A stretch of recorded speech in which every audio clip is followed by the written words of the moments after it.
Газовые колонки, котлы, дымоходы – все нужно проверить еще перед началом отопительного сезона. В первую очередь предупредить беду и дать необходимые рекомендации. Цель сегодняшнего рейда МЧС по многоквартирным домам Назрани. Стук в дверь, а в ответ тишина. И так в большинстве квартир. Жители, видя людей в форме, открывать не хотят. А значит, не все так гладко. Однако есть и те, кто наоборот хотят удостовериться, что все сделано правильно. Хозяйка показывает инспекторам кухню. Нарушения сразу бросаются в глаза.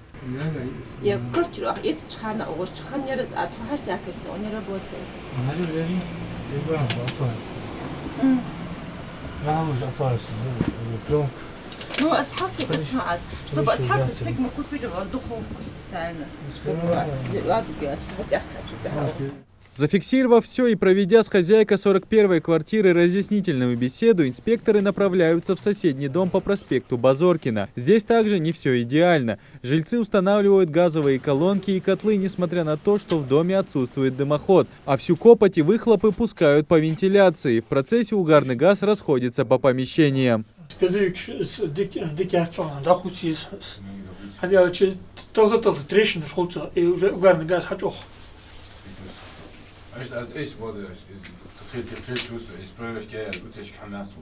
Никакие проверки не заменят элементарную осторожность. Например, в жилых домах может использоваться только природный газ, а не сжиженный. Поэтому, если кто-то из соседей пользуется газовыми баллонами, это еще один повод звонить в газовую службу. Изношенные шланги, замурованная вентиляция, мины замедленного действия. В основном нарушения связаны с вытяжками.